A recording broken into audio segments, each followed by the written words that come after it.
É com muito prazer que a TV Udonil está recebendo aqui a presença do pastor Uzias.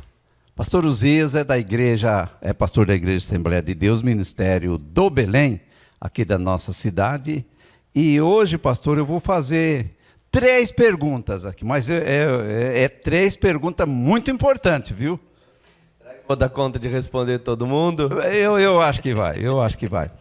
Pastor, é uma alegria ter o senhor aqui conosco aqui. Uma boa tarde, na graça e na paz do Senhor. Amém, irmão Dito. Olá, boa tarde a todos vocês, nossos telespectadores. É sempre uma alegria estar convosco aqui para transmitir uma palavra e nessa tarde responder perguntas aí dos nossos telespectadores, dúvidas que então nessa conversa com o pastor serão retiradas. Pastor, a primeira pergunta que eu vou fazer para o senhor é o seguinte: o povo quer saber o que acontece depois da morte.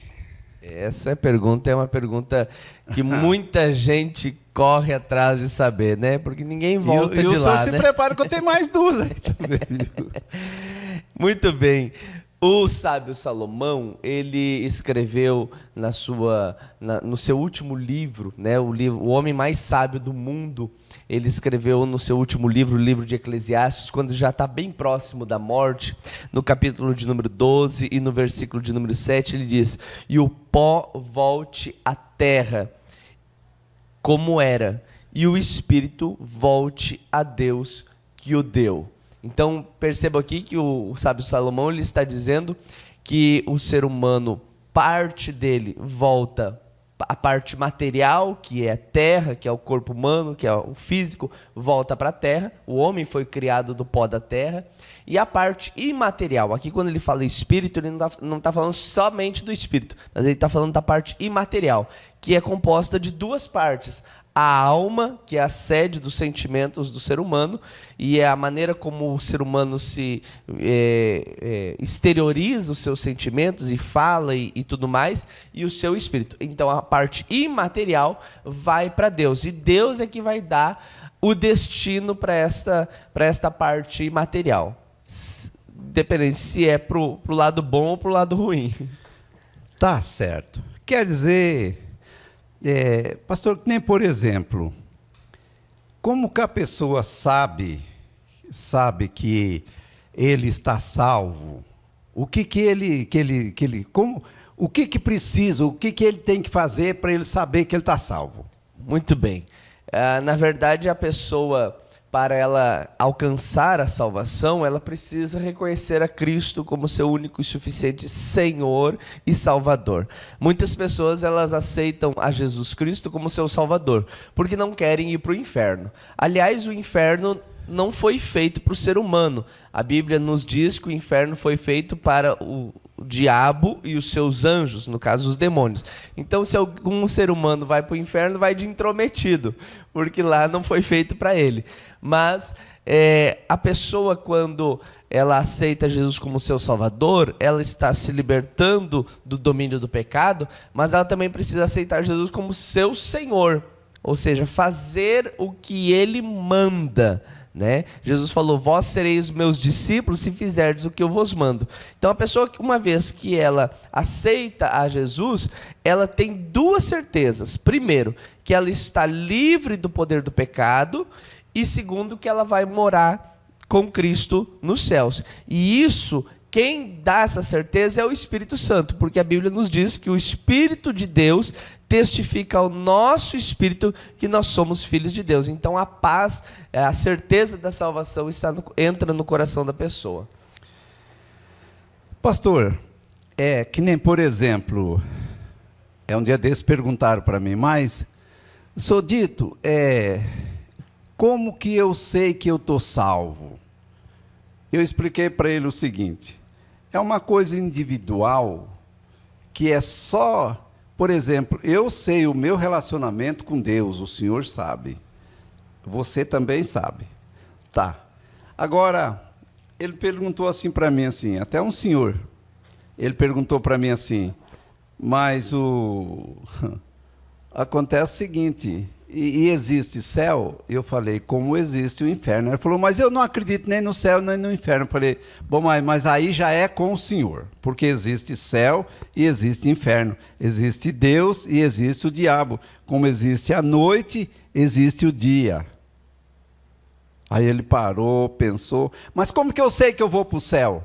Eu falei, primeira coisa, o senhor tem que aceitar Jesus. Acreditar nele, confiar nele, mudar de vida. Aí o senhor, ele falou, mas não é só santo que vai para o céu? Eu falei, mas estava passando várias pessoas, eu falei, aqui não tem nenhum santo. Mas no meio desses tem pessoas que estão santificando e já são santificados. Esses estão preparados. Eles sabem como é que está o relacionamento dele com Deus. Então é isso que o senhor falou. O Espírito de Deus testifica com o nosso Espírito que nós estamos fazendo a vontade de Deus, estamos salvos. É mais ou menos isso aí mesmo, pastor? É desse jeito. Né? E daí, qual que é a segunda pergunta? Vamos lá. A segunda pergunta aqui é... Para onde vai a alma e o espírito? Muito bem, né?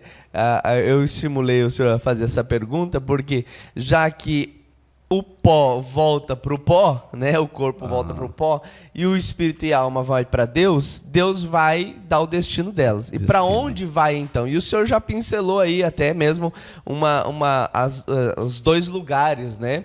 Deus preparou o céu, o paraíso para aqueles que são salvos, e o inferno para o diabo e seus anjos, né?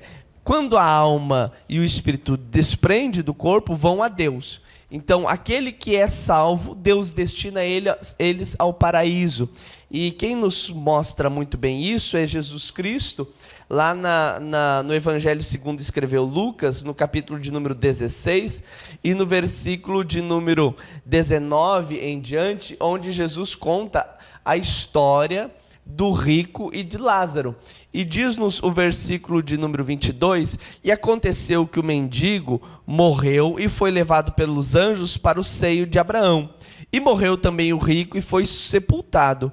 E no Hades ergueu os olhos, estando em tormento, e viu ao longe Abraão e Lázaro no seu seio. O que Jesus está dizendo aqui? Que existem dois lugares. Quando a alma e o espírito são destinados a Deus, Deus vai dizer para onde que eles vão. Se morreu salvo, este então vai aguardar num lugar chamado paraíso. Ele ainda não está no céu, né? Mas ele vai aguardar num lugar chamado paraíso a ressurreição e em Cristo. Quando Jesus vier, vai ter a ressurreição, vai estar lá em paz. Né? E a história aqui nos mostra que o rico, né, estava em tormento. Então, aqueles que não são salvos aguardam a ressurreição em tormento. O salvo, ele vai ressuscitar. Quando ele ressuscitar, ele vai receber um corpo glorioso, um corpo glorificado e imortal, tal qual Jesus recebeu logo ao ressurgir da sepultura. Já os ricos, a Bíblia não fala como vai ser o corpo deles. Os ricos não, já os não salvos, né, vão ressuscitar, mas a Bíblia não diz como é que vai ser o corpo deles. Tá? Os salvos, eles serão julgados, mas o julgamento deles é de obras, para eles receberem a recompensa, o galardão, o que a Bíblia chama de coroas. Né? Posições, né? Isso. E o ímpio, ou aquele que não é salvo, vai receber o julgamento, não das suas obras, mas dos seus pecados, para a sua condenação. Então, o salvo passará a eternidade ao lado de Deus, e o não salvo, então, vai passar a eternidade no lago de fogo e enxofre. Esse é o destino que a Bíblia diz, né? Para onde vai a alma? Para onde vai... Deixa eu fazer uma outra pergunta já paralela a essa. Por exemplo, uma pessoa, um exemplo. Eu morro sem Jesus, sem estar salvo. Na mesma hora, quando eu me desligo desse mundo, eu já entro em sofrimento, é isso aí? E se, por exemplo, o senhor vai morrer salvo, o senhor já entra em descanso, no paraíso, sossegado. E um exemplo, eu estou exemplificando. Vai pensar que é coisa. É exatamente isso. Na mesma hora que fecha o olho aqui, se não está salvo, já entra em tormento, já? Exatamente. Ai. É porque, na verdade, a Bíblia diz que o homem só tem a oportunidade de alcançar a salvação enquanto ele está vivo. Enquanto nós estamos aqui nessa terra, nós estamos nessa dimensão. Quando a gente morre, a gente passa para a dimensão da eternidade. Então, daí não tem mais o que fazer. Quem morreu salvo vai descansar em paz. Aí sim a gente pode dizer descanse em paz para a pessoa, porque a pessoa de fato vai descansar em paz. Mas quem morreu não salvo, não adianta a gente falar que vai descansar em paz, porque essa pessoa ela entrará num estado de tormento. É o que a Bíblia diz. É que nem, por exemplo, então depois que a pessoa morreu, não adianta rezar para ele, orar, fazer penitência, não adianta mais nada. Não vai adiantar. A Bíblia não dá respaldo nenhum para isso. Não. É perca de tempo, então, praticamente? Na verdade, é falta de conhecimento, né? É falta de conhecimento. Tá certo. Deus usou o profeta Oséias para falar: o meu povo perece por falta de conhecimento. Hebreus, capítulo de número 9, e o versículo de número 27 diz: ao homem está destinado a morrer uma só vez, vindo depois do juízo. Então aquela doutrina da pessoa morrer e se incorporar outra vez, então tá furado aquele negócio. E pro purgatório? Né? Purgatório também. Falar nisso, purgatório existe? Então, o purgatório não existe, né? O purgatório, a Bíblia não fala de purgatório em nenhum momento. Tá? O purgatório é entendido como um lugar intermediário onde as pessoas vão pagar pelos seus pecados, pelos seus erros, e depois vão alcançar a salvação. Como eu acabei de ler aqui, Hebreus 9 e 27, e você, independente da sua Bíblia, você pode abrir e ver que está escrito lá isso. E como aos homens está ordenado morrerem uma vez, vindo depois disso o juízo, então não tem como. A pessoa não vai conseguir se redimir depois da morte. Essa doutrina do purgatório, ou esse pensamento de que há um estado intermediário onde pode purgar os pecados, pode se redimir, ela não é uma coisa só do cristianismo. Ela é uma coisa que é um pensamento que já os saduceus, que era uma das seitas judaicas antes do cristianismo, já tinha, e também um pensamento que a religião hindu, os indianos, né, lá na Índia, eles têm, que são chamada das rodas das reencarnações, que a pessoa morre e daí ela reencarna para pagar os pecados dela, né, e ela precisa fazer coisas boas na vida. E tem outros segmentos aí que entendem, né, novamente esse mesmo assunto da reencarnação, mas a Bíblia é enfática ao dizer que não tem como a pessoa voltar. Não tem como mudar. Então, na verdade, esse purgatório ele foi criado entre o século XII e o século XIII, no Concílio de Lyon, no segundo Concílio de Lyon, no Concílio de Florença e no Concílio de Trento, que na verdade era uma maneira de rebater, né, era uma contra-reforma já se levantando para poder minimizar os impactos da reforma, que começaram, a gente cita muito 1517 com Martinho Lutero, mas ela começa muito antes com outros, né, proeminentes. Pastor, eu estava em Londrina assistindo lá um trabalho, tive lá uma semana lá, na Igreja Assembleia de Deus lá, e um pastor, já de uns 80 anos mais ou menos, ele estava pregando e ele falou que o pai dele recebeu uma visita lá na casa dele, e essa pessoa vendeu para o pai dele 2 cadeiras no céu. E falou para ele do purgatório, sabe? E aí, ele disse que ficou com tanto medo que ele pagou, comprou uma cadeira para ele e outra para a esposa lá no céu. E ficou sossegado porque tinha o purgatório para purgar os pecados, que ele era muito nervoso, né? Aquele negócio todo. Aí depois ele começou a ler na Bíblia, começou a ir para a igreja, começou a conversar com pessoas. Aí ele descobriu que foi o purgatório foi criado para angariar dinheiro, e quem inventou, quem criou isso aí, foi lá em Roma, né? Na verdade, era uma das maneiras de levantar recursos, né? Não só essa questão do purgatório, mas a questão da venda das indulgências, para levantar recursos para a construção da Basílica de São Pedro, que demorou séculos para ser construída. Correto. Né? Agora, pastor, eu quero fazer a última pergunta para o senhor. E veja bem. Mas já não foi 3? Só um bocadinho. Só um bocadinho. Pastor, no livro de Tobias, ele fala aqui o seguinte. Inclusive, você que tem os livros apócrifos acoplado junto com a Bíblia, entendeu? Você pode achar lá. Tobias 12, 8 e 9, fala o seguinte, que quem devolve o dízimo está livre da morte. Vai escutando.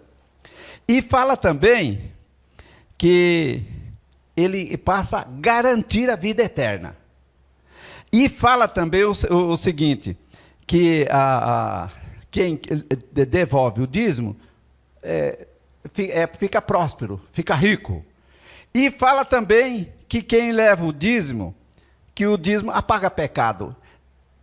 É verdade isso aí, pastor? Olha, está escrito no livro. Um assunto muito interessante. Eu vou fazer o seguinte...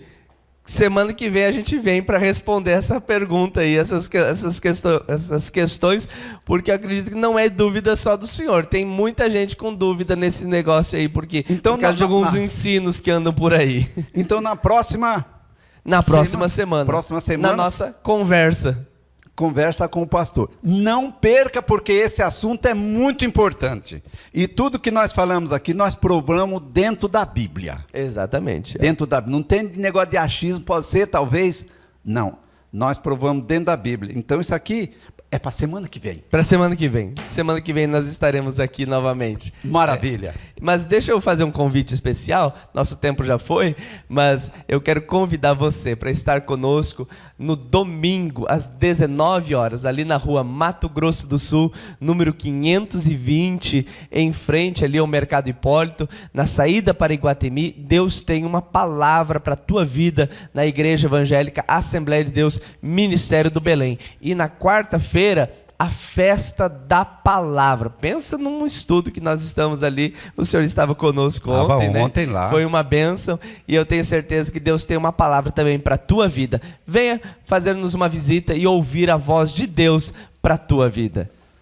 Meus amigos e minhas amigas, não perca. A próxima semana é um assunto muito importante, mas muito mesmo.